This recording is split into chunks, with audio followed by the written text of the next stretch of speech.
جزاکم اللہ۔ ہزاروں سال نرگس اپنی بے نوری پہ روتی ہے،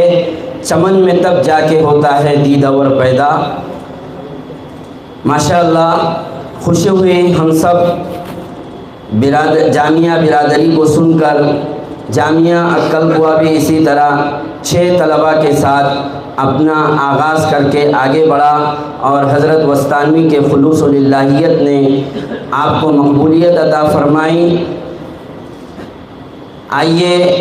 اس جامعہ ابو طلحہ کے بانی محتمم شہر بھوپال کی عظیم شخصیت، جن کے فیصلے اور جن کے فتاوی عدالتوں اور پولیس محکموں میں بھی تسلیم کیے جاتے ہیں، اور مدارس و مکاتب کی آپ دیکھ ریکھ کرتے رہتے ہیں، اور اللہ نے آپ کو بڑا تواضع اور بڑی فکر اور بڑی دور اندیشی عطا فرمائی، اور آپ کی باتیں بڑی پیغام رساں ہوتی ہے۔ گویا کہ کہا جا سکتا ہے کہ جلا سکتی ہے شمع کشتہ کو موج نفس ان کی۔ الہی کیا چھپا ہوتا ہے ان اہل دل کے سینے میں۔ ہم حضرت سے ادباً درخواست کرتے ہیں کہ آپ مختصراً اپنے بنیادی کلید خطاب سے ہمیں مستفید فرمائیں۔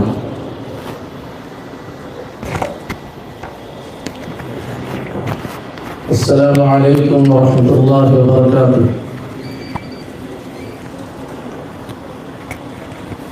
بسم اللہ الرحمن الرحیم، الحمد للہ رب العالمین، والصلاة والسلام علی سید المرسلین وعلی آلہ وصحبہ اجمعین، اما بعد۔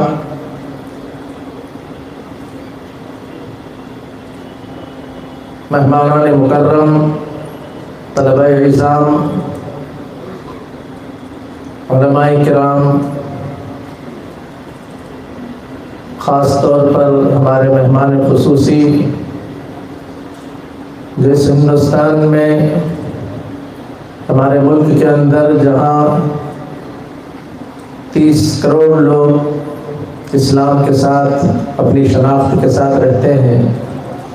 اس ملک کے لیے احسان کرنے والے حضرت مولانا غلام محمد صاحب وسطانوی دامت برکاتہم کے صاحبزادے حضرت مولانا حذیفہ صاحب وسطانوی دامت برکاتہم تشریف فرما ہے۔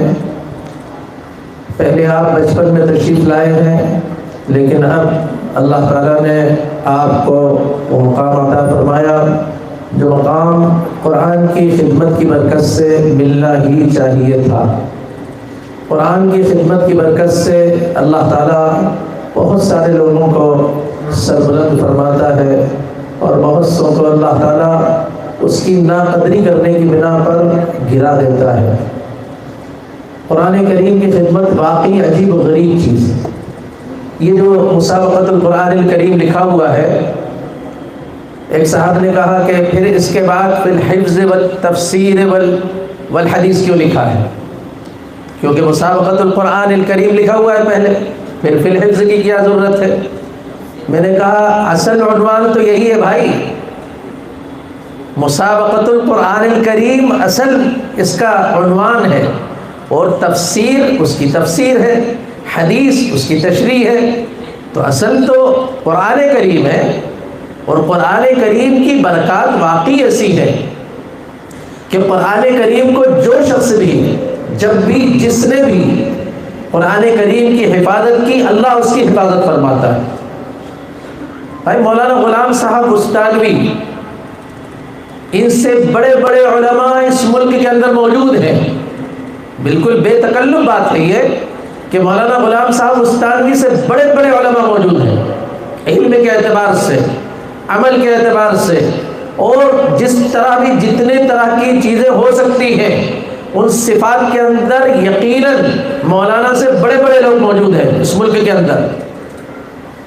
لیکن مولانا نے جو خدمت انجام دی ہے، مولانا غلام صاحب وسطانوی نے تجدیدی خدمت،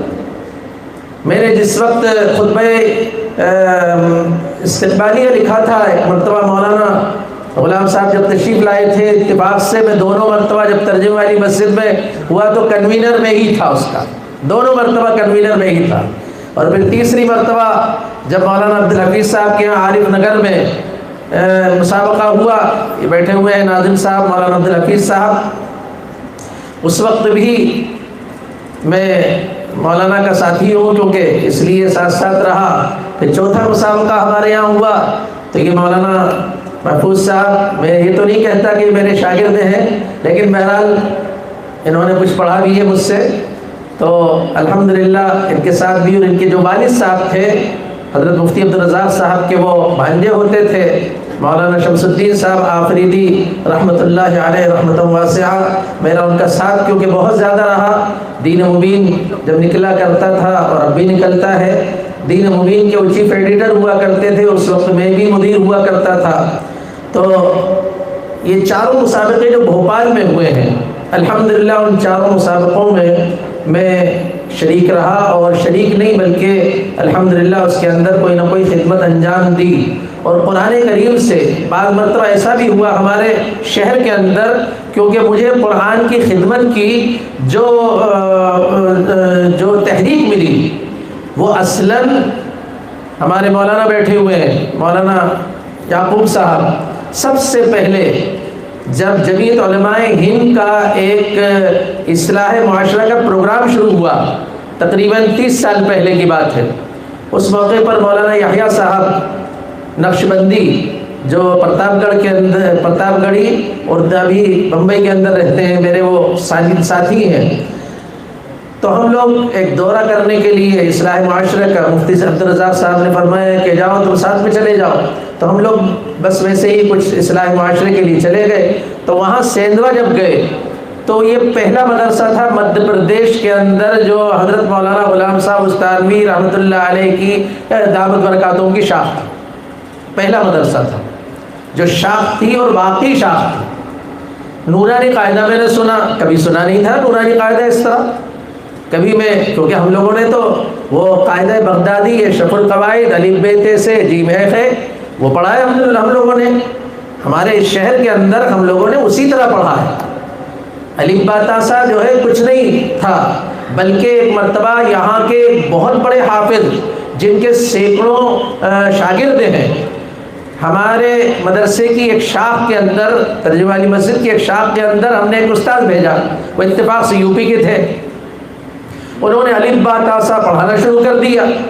تو وہ جو ایک بہت بڑے حافظ تھے، قرآن حافظ رحمۃ اللہ علیہ، تو انہوں نے کہا کہ غلط پڑھاتے ہیں، الف با تا سا کیا ہوتا ہے؟ مجھے بلایا، مجھ سے کہا کہ صاحب یہ آپ نے استاد بھیجا ہے، یہاں لڑائی جھگڑے ہو رہے ہیں، الف ب ت سے ہوتا ہے، آپ نے الف با تا سا شروع کر دیا۔ مجھے سب شاگردوں کے سامنے بلایا انہوں نے، اور ان کے اپنے شاگرد بڑے بڑے شاگرد تھے، اور مجھ سے کہا کہ یہ الف ب ت سے صحیح ہے یا الف با تا سا صحیح ہے؟ میں نے کہا الف با تا تھا صحیح ہے۔ کہنے لگے آپ نے کیسے پڑھا ہے؟ میں نے کہا میں نے الف ب ت سے پڑھا ہے۔ کہنے لگے پھر آپ نے غلط پڑھا؟ میں نے کہا جی میں نے غلط پڑھا، لیکن اب میں صحیح پڑھ رہا ہوں۔ تو سب سے پہلے جب میں نے نورانی قاعدہ وہاں پر سنا، اس کے بعد میرا چھوٹا سا بچہ تھا محمد صالح، میں نے اتنی دور، یعنی اس وقت یہ سیندوا جو ہے ہمارے لیے امریکہ تھا، ہاں اس زمانے میں امریکہ تھا، کہ اس زمانے میں سیندوے کا مقصد یہ کہ سیندوا کتنی دور ہے، وہاں پر چھوڑ دیا بچے کو۔ اور اس کے بعد بھوپال کے بہت سارے بچے الحمدللہ، ان میں ہمارے مولانا معاذ صاحب ہیں یا نہیں یہاں پر؟ ارے ہوں تو آ جاؤ بھائی آگے، مولانا معاذ صاحب آگے آ جائیے، مولانا معاذ صاحب ہیں، اس طرح کے بہت سارے جو وہاں سے پڑھ کر آئے، تو اس کے بعد الحمدللہ یہاں پر دھیرے دھیرے مزاج بدلا، اور اس کے بعد پھر نورانی قاعدہ، اور نورانی قاعدے کے بعد پھر قرآن پاک نادرہ اسی طرح پڑھنے کا مزاج بنا۔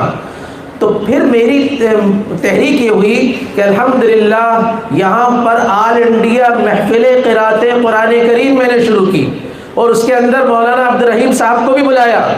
اور ایک مرتبہ مولانا غلام صاحب کو بھی بلایا، اور مفتی عبداللہ صاحب ہاسوٹ کو بھی میں نے دعوت دی، یہی جہاں سے میں دکھا کر آ رہا تھا آپ کو کہ یہ عجائب خانہ ہے، وہاں پر پیر سعید میاں صاحب مجددی رحمۃ اللہ علیہ اور مفتی عبدالرزاق صاحب یہ دونوں ہوتے تھے، پورے انڈیا سے قراء کو ہم لوگ بلاتے تھے، اور قراء کو بلا کر رات کو عشاء کی نماز اس میدان میں پڑھتے تھے اور فجر کی نماز اس میدان میں پڑھتے تھے۔ مفتی عبدالرزاق صاحب اور پیر سعید میاں صاحب مجددی، ہم لوگ میدان کے اندر بچھاتے تھے، عشاء کی نماز وہاں اور فجر کی نماز بھی وہیں۔ الحمدللہ عرصے دراز تک وہ محفل قرات چلتی رہی۔ پھر عارف عقیل صاحب نے، جو ہمارے منسٹر صاحب تھے، انہوں نے اقبال میدان کے اندر شروع کی، وہ آل انڈیا پہلے آل انڈیا شروع کیا تھا، انٹرنیشنل بعد میں ہوا، کیا نام اس کا؟ ہاں، عالمی انجمن زینت القرآن۔ تو پہلے مقامی طور پر شروع کیا، پہلے سال صرف مقامی تھے، کوئی نہیں تھا باہر کا، اس کے بعد پھر عالمی شروع کیا۔ تو جتنے عالمی قراء ہوتے تھے ان سب سے رابطہ الحمدللہ میرا ہی رہتا تھا۔ تو قرآن پاک سے میرا تعلق، حالانکہ میں نے قرآن پاک کو اس طرح نہیں پڑھا، اسی کی برکت سے تحدیث بن نعمت کے طور پر کہتا ہوں کہ میرے 10 بچے ہیں اور لڑکا لڑکی سب حافظ ہیں الحمدللہ، ایک بھی ایسا نہیں ہے جو، سب کے سب اور بہترین پڑھنے والے ہیں۔ یہ صرف قرآن، یہ اس لیے میں کہہ رہا ہوں آپ حضرات سے کہ قرآن کی برکت سے اللہ تعالیٰ بہت اوپر پہنچا دیتا ہے۔ مولانا غلام صاحب استانوی دامت برکاتہم عربی بہت اچھی نہیں بولتے، کوئی ادیب نہیں، بہت اچھے بیٹے ادیب ہیں ان کے، لیکن وہ ادیب نہیں، بہت اچھے، لیکن مکہ مکرمہ کے اندر ان کو دعوت دی جاتی ہے، ان کو بلایا جاتا ہے قرآن کریم کی برکت سے، قرآن کریم کی وجہ سے۔ ایک بہت بڑے وہ عرب ہیں، بسفر ہی ہے نا، عبداللہ بسفر، میں نے ان کا بیان وہی سنا تھا آپ کے یہاں انڈیا مسابقے کے اندر۔ انہوں نے فرمایا کہ ہمارے قریبی ایک ملک کے اندر ان کے وہ خود فرما رہے تھے کہ 156 ملکوں میں یا 56 ملکوں کے اندر ہمارے حفظ کے شعبے چلتے ہیں، ان کے عبداللہ بسفر کے 56 ملک کہا تھا غالباً۔ انہوں نے فرمایا، اس وقت فرمایا تھا کہ قریب کے ملک کے اندر، ایک قریب کا ملک جس کا ہم لوگ نام نہیں لیتے بعض مرتبہ، تو اس ملک کے اندر صرف 10 سال کے بچے، 10 سال اس سے کم کے بچے، ان بچوں کو جو حافظ قرآن بنے تھے ان کو دعوت دی گئی مسابقے کے لیے، تو 2000 بچے صرف 10 سال کے، جن کے تو وہ لٹکے ہوئے تھے، برتھ سرٹیفکیٹ بھی لٹکے ہوئے تھے۔ انہوں نے فرمایا تھا کہ برتھ سرٹیفکیٹ کے کہیں کوئی بڑا نہ ہو، اس لیے برتھ سرٹیفکیٹ بھی لٹکے ہوئے تھے۔ 2000 بچے اس کے اندر آئے تھے، اس مسابقے کے اندر جس کے اندر یہ شریک ہوئے تھے۔ عالمی مسابقہ جو ہے قرآن کریم کا وہاں پر ہوتا ہے مکہ المکرمہ میں، وہاں عکل کنواں کی نسبت پر یہاں سے مکہ المکرمہ قرآن کریم پڑھنے کے لیے بچے گئے، اور آپ کو حیرت ہوگی کہ مکہ المکرمہ اور مدینہ المنورہ کے اندر جو حلقات قرآن کریم ہیں، آپ کو حیرت ہوگی، وہ حلقات قرآن کریم ہندوستان کے ایک آدمی کی دین ہے، ایک ہندوستانی، ایک جو حافظ بھی نہیں تھے، اس شخص کی دین ہے، ملک عبدالعزیز۔ ان سے انہوں نے پاس کروایا اور بڑی مشکل سے یہاں کے قاری صاحب کو لے کر گئے اور ملک عبدالعزیز سے کہا کہ آپ قرآن کریم سن لیجئے۔ کہا کہ عجب تو قرآن کریم سنا جاتا ہے کیا؟ بڑی مشکل سے کبھی کسی موقع پر، جبکہ وہ بالکل ہی کیا تھے، وہ سعودی عرب جو ہے بالکل اس طرح کا ملک تھا کہ وہاں پر ہمارے شہر کی بیگمات جب جایا کرتی تھی، جب ہمارے یہاں کی بیگمات جایا کرتی تھی، شاہ جہاں بیگم جاتی تھی اور سلطان جہاں بیگم جاتی تھی، تو سلطان جہاں بیگم 500 مٹکے اشرفیوں کے لے کر جاتی تھی، 500 مٹکے اشرفیوں کے لے کر جاتی تھی، اور وہاں کے جتنے خدام تھے وہ سارے کے سارے خدام انتظار کرتے تھے اس وفد کا، جو بھوپال ریاست کا وفد جاتا، اور وہ انتظار کرتے تھے کہ وہاں پر پھر اب داد و دہش ہوگی اور بخشش ہوگی، نو بخشش اب ہے۔ اس وقت تو بخشش ہی بخشش تھی، اس وقت تو صرف بخشش تھی۔ تو میں یہ عرض کر رہا ہوں کہ قرآن کریم کے جو حلقات مکۃ المکرمہ میں لگتے ہیں اور مدینہ منورہ کے اندر لگتے ہیں، وہ ہندوستان کے قرآن کے عاشق کی دین ہے۔ اسی طرح وہ قرآن کے عاشق حضرت مولانا غلام صاحب استانوی دامت برکاتہم، ان کی دین ہے کہ ہندوستان سے پڑھنے کے لیے، جبکہ عجمیوں میں بھی وہ ملک ہے جن کا عربوں سے بہت زیادہ واسطہ نہیں رہا، شروع میں رہا لیکن کوئی واسطہ زیادہ نہیں رہا، لیکن اس کے باوجود الحمدللہ اب یہ جو نیا دور ہے، اس 100 سال کے اندر انقلابات زمانہ،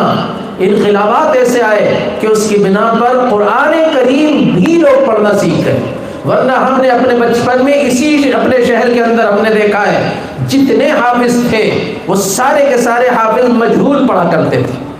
صرف چند قراء کو چھوڑ کر سب مجہول پڑھتے تھے۔ ہم نے جن حافظ صاحب سے پڑھا وہ مجہول پڑھتے تھے، مجہولی قرآن پاک کا رواج تھا، عام طور پر قرآن کریم کو صحیح پڑھنا نہیں جانتے تھے، لیکن مولانا غلام صاحب نے ایک مزاج بنایا، اور مزاج عمومی طور پر بنایا۔ ویسے میں اس وقت یہ کہنا چاہتا ہوں کہ مولانا ہردوئی رحمۃ اللہ علیہ انہوں نے اصلاً مزاج بنایا شروع میں اصلاً، لیکن مولانا ہردوئی رحمۃ اللہ علیہ جو ہے عمومی طور پر مزاج جو ہے وہ بنانے والوں کو انہوں نے پیدا کر دیا۔ قاری صدیق صاحب رحمۃ اللہ علیہ اور انہی کے پروردہ حضرت مولانا غلام صاحب استاد کی دعوت برکاتہم، میں اس لیے عرض کر رہا ہوں کہ ہمارے شہر کے کچھ لوگ یہاں پر بیٹھے ہوئے ہیں، ان کو میں بتانا چاہتا ہوں کہ ایک مرد مجاہد، ایک عاشق قرآن پیدا ہوتا ہے، کھڑا ہوتا ہے، اللہ تعالیٰ اس کے ساتھ جو ہے قافلے بنا دیتے ہیں، اور قافلہ یہ کہ ہندوستان میں پورے ملک کے اندر یہ حضرات جاتے ہیں، یہ جتنے بیٹھے ہوئے ہیں یہ ان کے یہاں کے استاد ہیں، یہ سب کے سب استاد ہیں، یہ لوگ جاتے ہیں اور جا کر وہاں پر وہ یہ قرآن کریم کے لیے کس طرح محنت کرتے ہیں۔ آج صبح ناشتے کا مسئلہ تھا، تو ناشتے کے وقت ان حضرات نے کہا جو قرآن کا یہاں مصالحے میں بیٹھے ہوئے تھے، انہوں نے کہا ہم ناشتہ نہیں کریں گے، ہماری ٹیبل کے اوپر اگر کچھ لا کر دیں گے، یہ عشق ہے، یہ محبت ہے قرآن کریم سے۔ ہمارے پیر سعید میاں صاحب مجددی رحمۃ اللہ علیہ قرآن کے عاشق تھے، وہ بھی آخری سال تک تقریباً ان کی عمر بھی 90 سال ہوئی، پیر سعید میاں صاحب مجددی رحمۃ اللہ علیہ کی۔ یہ مجددی جو ہے صرف نسبتاً مجددی نہیں ہے، یہ نسبت بھی مجددی ہے، یحیوی ہے، جو حضرت مجدد الفسانی رحمۃ اللہ علیہ کے بیٹے تھے، اور ان میں معصوم شاہ صاحب تھے اور یحییٰ شاہ یحییٰ تھے۔ یحیوی نسبت سے، یعنی یہ کہ نسب کے اعتبار سے بھی یہ لوگ مجددی ہیں۔ تو پیر سعید میاں صاحب مجددی رحمۃ اللہ علیہ آخری وقت تک پہلے 7 دن میں قرآن کریم سناتے تھے، وہ 7 دن میں، اور ان کے قرآن کریم پڑھنے کا عجیب انداز تھا، یہ انداز تھا کہ بہرحال وہ تو سب سے بڑے آدمی تھے، تو پیر صاحب دیر سے تشریف لاتے تراویح پڑھانے کے لیے، اور 1 بجے رات تک ان کی تراویح ہوتی تھی، 1 بجے رات تک پڑھاتے تھے، اور جتنا چاہا پڑھا دیا، جتنی دیر چاہے رک گئے، بیٹھ گئے۔ آخری وقت میں جس سال ان کا انتقال ہوا، میں نے دیکھا کہ جب وہ قرآن کریم 17ویں شب میں ختم کر کے واپس اپنی خانقاہ میں تشریف لائے، خانقاہ مجددیہ پیر گیٹ پر، وہیں پیر صاحب والی مسجد ہے، وہیں سے وہاں پر تشریف لائے، تو حال سے بے حال تھے، یعنی یہ کہ وہ اتنے زیادہ کمزور ہو چکے تھے کہ خود اپنے آپے میں نہیں تھے، اس طرح سے تھے۔ ہم لوگ جایا کرتے تھے ختم کے دن، بہت سارے لوگ جایا کرتے تھے ختم کے دن حضرت کے پاس دم کروانے کے لیے۔ تو ایسے عاشق لوگ ہندوستان میں بھی پیدا ہوئے ہیں، اور ان عاشقوں کی برکت ہے کہ آج قرآن کریم پوری دنیا کے اندر جو پڑھا جاتا ہے وہ تو کسی اور کا ہوگا، لیکن یہاں پر جو قرآن کریم پڑھا جاتا ہے وہ چند اشخاص ہیں، عاشقین قرآن ہیں، جن کی برکت سے آج سدیس کو پڑھتے ہیں لوگ، شریم کو پڑھتے ہیں۔ آج جو ہے شریم اور سدیس کو تو آپ بھول چکے، اب تو معیقلی کو پڑھتے ہیں، اب تو نئے جو امام آئے ہیں وہ بندر بلیلہ کو پڑھتے ہیں، کبھی کسی اور کو پڑھتے ہیں، کبھی کسی کو پڑھتے ہیں۔ الحمدللہ ایک طالب علم 10 لہجوں میں پڑھ لیتا ہے، ایک طالب علم۔ یہ قرآن کی برکت ہے، قرآن کریم یہ عشق اور محبت ہے اللہ تعالیٰ۔ دیکھیے یہ اس لیے عرض کر رہا ہوں میں، یہ کوئی تعریف نہیں، مولانا کی تعریف نہیں کر رہا ہوں میں، یاد رکھنا مولانا کی کوئی تعریف نہیں کر رہا ہوں، یہ تو مولانا کے والد صاحب جو عاشق قرآن تھے، جن کی نسبت پر ہم لوگ آج یہاں کھڑے ہوئے ہیں، قرآن کی نسبت پر، وہ میں عرض کر رہا ہوں کہ پورے مدھیہ پردیش کے مدارس کے بچے، ان کی ترتیب کیا ہے یہ بھی سن لیجیے آپ۔ ان کی ترتیب یہ ہوئی کہ جتنے مدھیہ پردیش کے مدارس کے طلباء جو مکمل قرآن حفظ میں حصہ لینا چاہتے تھے، ان کی عمر 18 سال سے زیادہ نہیں ہونا چاہیے۔ ایک شرط یہ تھی، ایسا نہیں کہ 50 سال کا بوڑھا آدمی جو ہے جو بہترین حافظ ہو وہ آ کر مسابقے میں شریک ہو جائے، ایسا نہیں، 18 سال سے زیادہ عمر نہ ہو ان کی۔ نمبر 2، وہ بچہ مدرسے کا پڑھا ہوا جو بچہ ہے، وہ بچہ حفظ قرآن کریم میں ان کے مدرسے والے نام دیں تب اس کو شریک کیا جاتا ہے۔ نام دے دیا، نام دینے کے بعد پھر ایک اور مرحلہ آیا اس مرتبہ جو ابھی تک نہیں آیا تھا، 10 مسابقات ہو چکے، پہلی مرتبہ وہ مرحلہ آیا، اور وہ مرحلہ بھی مدارس والوں کے لیے تو بہرحال جن کے بچے نکل گئے باہر ہو گئے ان کو یقیناً تکلیف ہوئی ہوگی، اور میں ان سے معافی چاہتا ہوں، آپ کی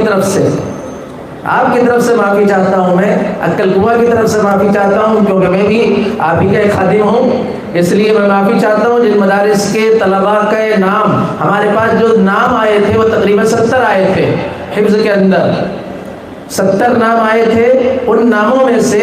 پھر 49 کا انتخاب ہوا آن لائن، وہاں پر یہ لوگ بیٹھے ہوئے تھے اور پتہ نہیں کتنے لوگ بیٹھے ہوئے تھے وہاں، جو آن لائن پورے ملک کے بچوں کا انتخاب کر رہے تھے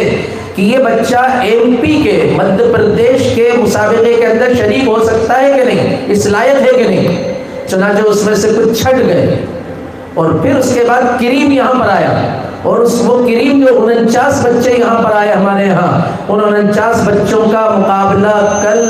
شام سے چل رہا تھا، اور وہ کل شام سے چل کر ایک بچے پر 20 25 منٹ خرچ ہو رہے تھے، اور یہ حضرات حکم حضرات جو ہیں بہت ہی، یعنی ایسا نہیں کہ تھک گئے جلد بازی میں، ہاں ٹھیک چھوڑو بس چھوڑ دو۔ میں نے دیکھا کہ نہیں، کوئی طالب علم بھی ایسا نہیں کہ پہلے والے طالب علم کے ساتھ جتنا انہوں نے کیا اتنا ہی آخری طالب علم کے ساتھ، اتنا ہی وقت ان کو بھی دیا۔ اب ان میں سے یہ جو 50 بچے 49 بچے ہمارے، ان 49 مدارس کے بچے، یہ 49 مدارس کے بچے ہیں جو مدھیہ پردیش کے اچھے مدارس تھے یا جو بھی تھے، انہوں نے اپنے بچے دیے، اور ان بچوں میں سے اب انشاءاللہ اول دوم سوم چہارم پنجم آئیں گے، اور وہ خوش قسمت ہوں گے۔ وہ بچے سبھی خوش قسمت ہیں، ہم کسی کو بھی بدقسمت تو کہتے ہی نہیں۔ جس نے قرآن کی ایک آیت پڑھ لی وہ بدقسمت نہیں ہو سکتا، یقیناً قرآن کی ایک آیت اگر ناظرہ بھی پڑھتا ہے تو بدقسمت نہیں، وہ خوش قسمت ہے، ایک آیت بھی پڑھتا ہے۔ اور فضائل قرآن اس سلسلے کے اندر آپ پڑھ لیجئے جو حضرت شیخ محمد زکریا صاحب رحمۃ اللہ علیہ نے لکھی ہے کہ ایک آیت پڑھنے پر کتنا ثواب ہے اور 2 آیتیں پڑھنے پر کتنا ثواب ہے۔ بہرحال یہ کہ یہ مکمل قرآن کریم کے حافظ ہیں اس ملک کے اندر۔ بس ایک تھوڑی سی بات، اگر اس ملک کے اندر جس وقت انگریز آیا، انگریز اس نے سب سے پہلے جو اس وقت وہاں پر طوفان مچا رہے ہیں یہ لوگ مل کر، جو اسرائیل فلسطین بیت المقدس کے اندر جو کچھ کر رہے ہیں یہ شیطان یہودی، انہوں نے جب اس ملک کے اوپر قبضہ کیا تھا اس وقت سب سے پہلا جو حملہ کیا تھا وہ حملہ کس چیز کے اوپر کیا تھا؟ وہ قرآن پر حملہ کیا تھا۔ سب سے پہلا حملہ انہوں نے قرآن پر کیا تھا۔ جب تک ان کے درمیان قرآن رہے گا یہ مسلمان زندہ رہیں گے، اور قرآن جب نکل جائے گا تو یہ مسلمان ختم ہو جائے گا۔ اس لیے سب سے پہلے انہوں نے قرآن پر حملہ کیا۔ چنانچہ اس زمانے کے اندر انہوں نے جگہ جگہ جا کر قرآن کریم کے نسخے خریدے، اور نسخے خرید کر 56,000 65,000 6 لاکھ جو بھی تاریخی روایتیں، اور تاریخ کے اندر جو ہے صحیح غلط سب ہو سکتا ہے، خرید کر جلا کر ختم کر دی تاکہ قرآن کریم ان کے سینوں سے نکل جائے۔ لیکن اللہ تعالیٰ ان کی قبروں کے اندر منور فرمائے، ان کو قبروں کو منور فرمائے، جن حفاظ کرام نے ان بچوں کو حافظ بنایا، بہت سارے یہاں پر بیٹھے ہوئے ان کے اساتذہ جنہوں نے ان کو حافظ بنایا، اللہ بہترین جزائے خیر نصیب فرمائے، اپنے سینے کے اندر محفوظ رکھا۔ ہمارے استاد محترم تھے مولانا قاضی عبداللطیف صاحب رحمۃ اللہ علیہ، قاضی ریاست بھوپال تھے۔ وہ کہا کرتے تھے کہ اگر کوئی ایسا کیمیکل آ جائے دنیا کے اندر جس کیمیکل سے پورے قرآن کریم، دنیا میں جتنے قرآن کریم ہے وہ سب کے سب اندر سے مٹ جائے، ایک ہی منٹ کے اندر کیمیکل آ جائے کہ وہ سب مٹ جائے اور ایک حرف بھی باقی نہ رہے، تو انشاءاللہ 6666 حفاظ ایک جگہ ایک شہر کے اندر مل جائیں گے اور 5 منٹ کے اندر پورا قرآن کریم وہ لکھ دیں گے۔ ایک آیت کو 5 منٹ میں لکھیں گے، 5 منٹ کے اندر پورا قرآن دوبارہ لکھ دیا جائے گا انشاءاللہ۔ تو یہ حفاظ ہیں الحمدللہ۔ اب ان میں سے جو عربی مدارس ہیں اور عربی مدارس نے اپنے بچے دیے تفسیر کے اندر، ان میں سے بھی کوئی چھٹی ہو گئی، 11 بچے باقی بچے، پھر ان میں سے حدیث کے اندر 16 بچے۔ فتن کے سلسلے میں احادیث تھی جس کی اس وقت سخت ضرورت ہے،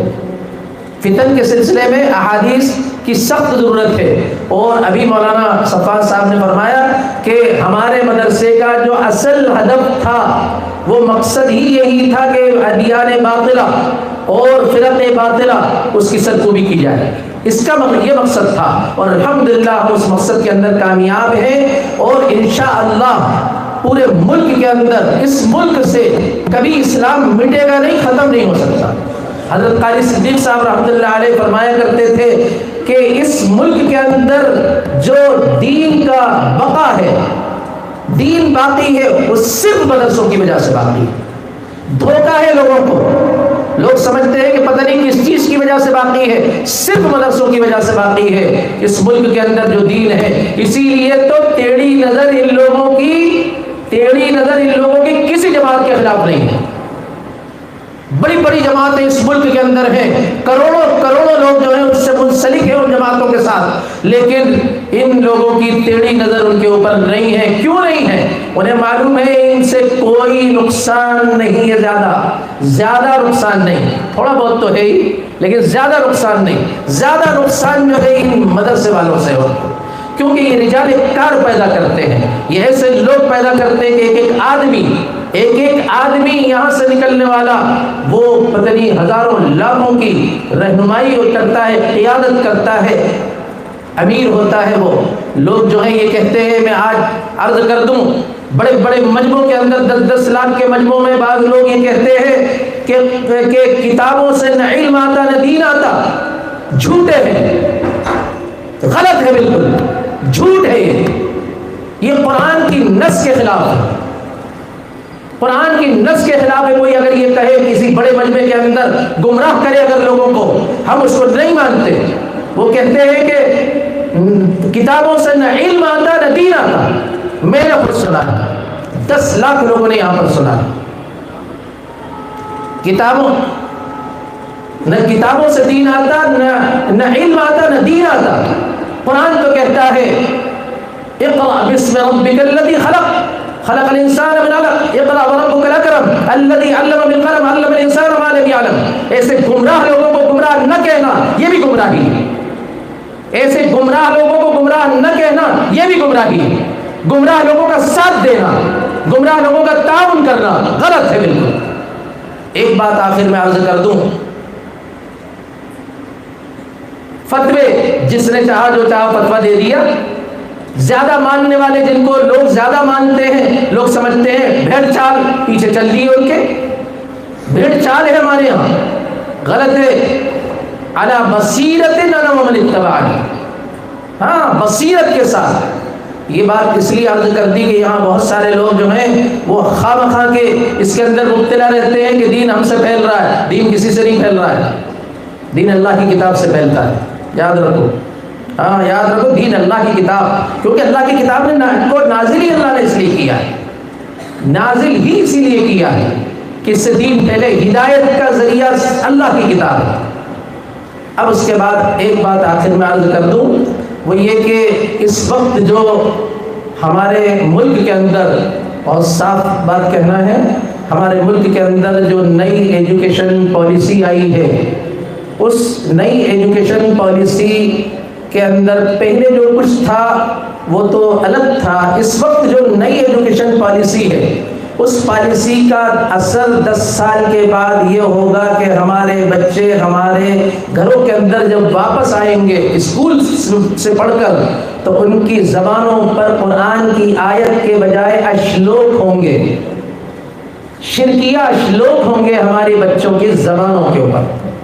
شرکیہ اشلوک ہوں گے، ویسے ہی اشلوک نہیں ہوں گے، شرکیہ اشلوک ہوں گے۔ اس کا مقابلہ کرنے کے لیے اس وقت ہمارے ملک کے دیکھیے بعض لوگ جو ہیں وہ کہتے ہیں کہ صاحب فلاں مدرسے کے اندر بڑے بچے زیادہ ہیں، فلاں مدرسے میں چھوٹے بچے زیادہ ہیں، جیسے حضرت کے یہاں چھوٹے چھوٹے بچے بہت ڈھیر سارے ہیں، چھوٹے چھوٹے بچے بہت ڈھیر سارے ہیں۔ اس وقت کچھ سمجھ میں نہیں آتا تھا کہ یہ تو چلڈرنوں کا ایک مدرسہ ہے، بہت سارے چلڈرن ہیں، لیکن اب سمجھ میں آتا ہے کہ چلڈرن کو اگر نہیں بنایا تو یہ مرتد ہوں گے، یاد رکھو یہ مرتد ہو جائیں گے۔ اور اس وقت پورے علماء کرام، میں اپنے پیر مرشد پیر طلحہ صاحب انہی کے نام سے میں نے یہ مدرسے کا نام دیا، ابو بھی اس لیے دیا تاکہ ان کے والد بھی اس کے اندر شریک ہو جائیں، اور میرے بہت زیادہ میں محبت کرتا تھا مولانا طلحہ صاحب رحمۃ اللہ علیہ سے۔ مولانا طلحہ صاحب رحمۃ اللہ علیہ نے اس وقت جبکہ علماء جو بڑے مدرسے والے تھے، عربی مدارس والے، وہ مکتب کو کچھ نہیں سمجھتے تھے۔ مکتب کیا ہوتا ہے؟ کچھ نہیں ہوتا۔ مکتب کی کیا حیثیت ہے؟ مکتب کے یعنی مکتب والا جو ہے دھول کے اندر بیٹھے گا، عربی مدرسے والا، عربی استاد جو ہے طلبہ دورے والے اعلیٰ قسم کے قالین پر بیٹھیں گے۔ پیر صاحب نے اس وقت جبکہ وہ پیر صاحب سوائے اللہ کے ذکر کے اور کچھ نہیں، صرف پوری زندگی اللہ کا ذکر، ایسے پیر کہ جن پیر کے بارے میں حضرت شیخ الاسلام مولانا حسین احمد مدنی رحمۃ اللہ علیہ فرمایا کرتے تھے کہ بھائی یہ میرے پیر صاحب ہیں۔ وہ اتنے سے بچے ان کو پیر کہا کرتے تھے، بالکل مادر ذات ولی۔ انہوں نے خط لکھا شورا دارالعلوم دیوبند کو تقریباً 25 سال پہلے، اور اس کے اندر 20 سال ہوئے ہوں گے، 20-25 سال پہلے ایک خط لکھا مکاتب دینیہ کے سلسلے میں کہ شورا والوں کو یہ پاس کرنا چاہیے کہ اس وقت مکاتب کی ضرورت ہے اور پورے ملک کے اندر مکاتب ہونا چاہیے۔ الحمدللہ پہلے سے مولانا غلام صاحب اس کام کو کر ہی رہے تھے مکاتب کے سلسلے میں، پھر شورا دارالعلوم دیوبند نے بھی طے کیا، اور ابھی محتمم صاحب سے میری بات ہوئی وہاں جے پور کے اندر، تو فرمانے لگے کہ بھائی اب تو دارالعلوم دیوبند کی رکنیت صرف اس مدرسے کو دی جائے گی انشاءاللہ آئندہ، جس مدرسے کے اندر مکاتب ہوں گے، ورنہ رکنیت نہیں دی جائے گی۔ یہ شورا میں پاس ہونے والا ہے، رکنیت ہی نہیں دی جائے گی۔ مکاتب ہے تو مدرسہ، صرف مدرسہ اوپر آسمان پر لے کر بیٹھ گئے آپ، وہ مدرسہ نہیں چاہیے، یہ زمین پر چاہیے مدرسہ، ہم کو زمین پر مدرسہ چاہیے، یعنی چھوٹے چھوٹے بچے شرک سے کیسے بچیں۔ اس لیے اس بات کی بہت سخت ضرورت ہے اس وقت۔ میں نے بہت زیادہ گستاخی کر دی اور بہت زیادہ وقت لے لیا، میں معذرت خواہ ہوں حضرت مولانا سے، اصلاً حضرت مولانا کو ہی سننا ہے، لیکن میں نے اپنی کچھ باتیں کہہ دی، حالانکہ مجھے کچھ اور کہنا تھا لیکن کچھ اور کہہ گیا۔ اللہ تعالیٰ جزائے خیر نصیب فرمائے آپ حضرات کے تشریف لانے کو بھی، اور حضرت مولانا تشریف لائے یہاں پر، اللہ تعالیٰ ان سے خوب کام لے، پوری زندگی اللہ تعالیٰ ان سے کام لیتا رہے، اور ان کے والد سے زیادہ اللہ تعالیٰ ان سے کام لے گا انشاءاللہ۔ دعائیں ہیں بزرگوں کی، اللہ والوں کی دعائیں ہیں، اللہ تعالیٰ حضرت مولانا کی عمر میں برکت نصیب فرمائے، کہ مولانا غلام صاحب استانوی دامت برکاتہم ان کی عمر میں برکت نصیب فرمائے، اور ہمارے حضرت مولانا حذیفہ صاحب بھی 44 سال کے ہی ہیں، ان کو تو بہت کام کرنا ہے انشاءاللہ، اور یہ اپنے والد سے 100 گنا زیادہ انشاءاللہ کام کریں گے۔ وآخر دعوانا الحمدللہ۔ نہیں 9:45 بجے تک حضرت آپ کو کرنا ہے، 10 بجے تک کا وقت ہے اپنے پاس۔ جزاک اللہ۔ لے گیا جان و دل جسم سے کھینچ کر، ہاں مگر روح کی تازگی دے گیا۔ اللہ پاک جامعہ اور جامعہ کی تحریکات کے ساتھ آپ کو وابستہ رکھے اور آپ کی خدمات قبول فرمائے، حضرت خادم القرآن سے حسن عقیدت کو قبول فرمائے، اور جامعہ عقل قوا جو دینی تعلیم کے اندر تو ہے ہی ہے، الحمدللہ عصری تعلیم بھی جامعہ کی بہت ہی مستحکم اور بڑی قابل